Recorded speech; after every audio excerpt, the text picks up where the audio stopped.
Do you agree that what determines a person's future is her or his habits? That positive habits will take you to a successful life and negative habits will take you to a not good life?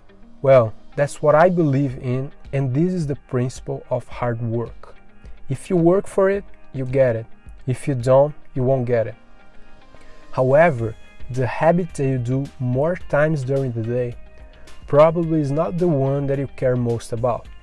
In fact, few people do care about how they do it and how they can improve it. The habit of a positive self-talk has a tremendous impact over your health, over your beliefs, over your confidence, and many other things.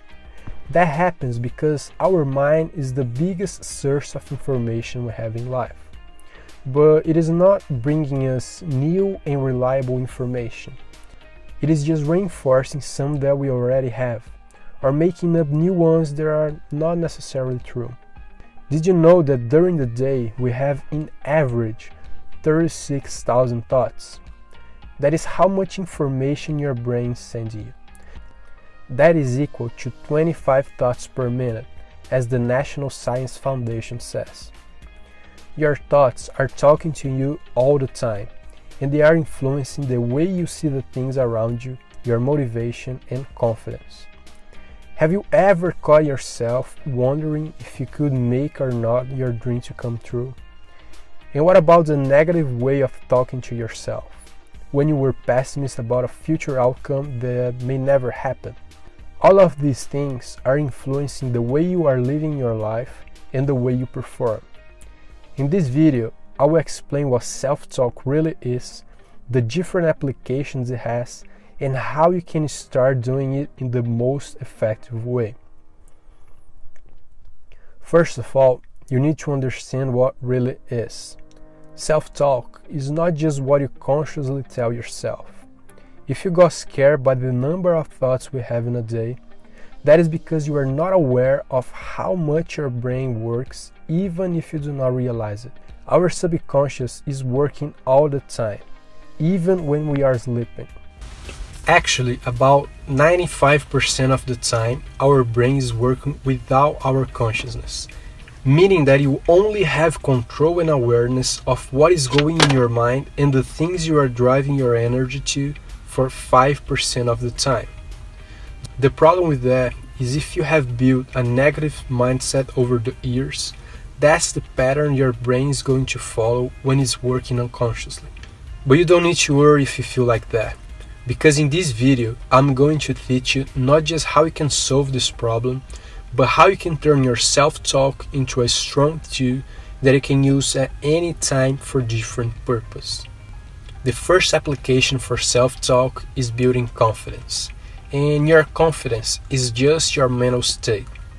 It is influenced by your mood, by your perception of the difficulty of the game, your perception of how good you are, and how much you can influence in the game's result.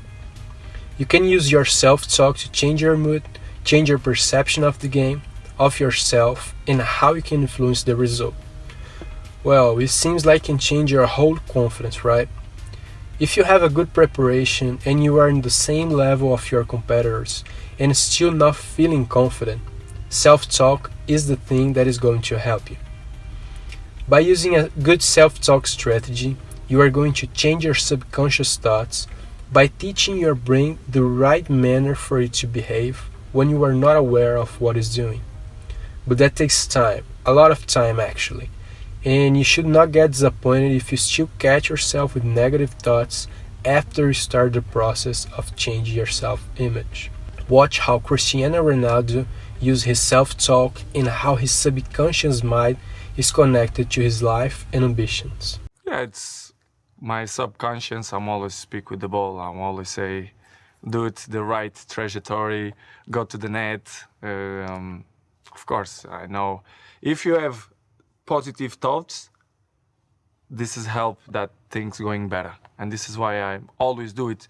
I don't thinking about that, but my subconscious, they thinking. This is why I think that the things happen in my life is not by coincidence. It's because my mind, it's connect with the ball, with my life, with my friends, family. I'm always have that positive mind. Sometimes I say, let's go. I need goal. I need to think positive. And of course, I speak with the ball. Yes. As you watch in the video, he doesn't need to tell himself all the time what he wants to achieve in life and who he is. He taught his subconscious mind how to behave and how to think. Now, his self-image is extremely strong. Keeping calm by choosing the right focus is the next usefulness for self-talk. The anxiety or nervousness you feel during your competition comes for different reasons, but in general, they are all related to what you are focusing on. If you decide to focus on what brings you reasons to worry and to feel bad, that's how you're going to feel. But when you choose to focus on the things that brings you reasons to feel better, to be more confident and how to play better without overwhelming yourself with information, you are going to feel ready and play your best. Learning how to control and drive your focus to important things is going to help you not only with being calm when you need the most, but also in being present in the competition and focusing on the important things that are going around you. When an athlete tells he's lacking focus, what really is happening is he does not know how to drive his focus to important things, and his focus is going to non-relevant information, like who's watching him, the scoreboard, negative outcomes, challenge, and pain. Now, I'll explain how you can apply all this information you just learned. The way you can use self-talk to improve your confidence is by changing your self-image and your perception of how you can make a difference in the game. For that, you need to change your beliefs. For this reason, you need to make your brain to believe you are good, and that takes two very important steps: being prepared and believing you are prepared. And that's where self-talk is going to help you. By using a mantra, you can change your perception of yourself. This mantra should be short, should contain relevant information, and have an emotional impact over you. You should use it several times during the day, and when you use it, attach a high charge of emotion to it. Here's an example of a mantra: I know everything I need to do, and I will do it. It contains relevant information that you are prepared. It is short and easy to remember. It should affect you emotionally by giving you the certainty you can perform the way you need. However, each person performs better by using a specific mantra. Some prefer it to increase their emotional arousal, getting more motivated and adding a little bit of anxiety. Others prefer it to decrease their emotional arousal and get more relaxed. There's no right or wrong. You need to find out what works better for you. If you want to know more about how you can find your optimal level to perform, check the Play in the Zone. It comes as a bonus with the Winner Mindset Blueprint.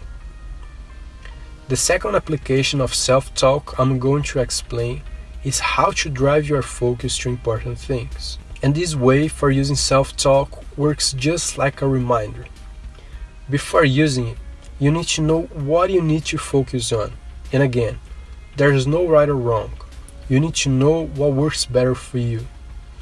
You may prefer to focus on what you need to do in the game, like make the runs when this or that happens. Or you can also focus on psychological and behavioral things like be strong and smooth. Once you decide what you are going to use as your focus reminder, you should just repeat that to yourself during the game, and it will make you to focus on what matters. Look at how Djokovic used this kind of self-talk during a game. Congratulations. Thank you. Before this match was played, you were honest about the disappointments of the last 3 Slam finals, and you said at the end of the day, it's mental. What did you overcome in your mind today? I don't know where to start, to be honest. It was an incredible match to be a part of, very exciting. Had some match points and served for the match in the fourth, but Roger showed once again why he's Roger Federer, why he's a 17 Grand Slam champion, 17-time Grand Slam champion. you know, he comes up with the goods when he needs to. He served an ace on the match point, and nerves of steel, really. When I lost the fourth, obviously, the momentum shifted on his side, and I just needed to refocus and find the right purpose, you know, find that inner strength, that last drop of energy and inspiration, and just trying to be in the present moment, be aware of the occasion, be aware where I am, and playing the fifth set of the Wimbledon.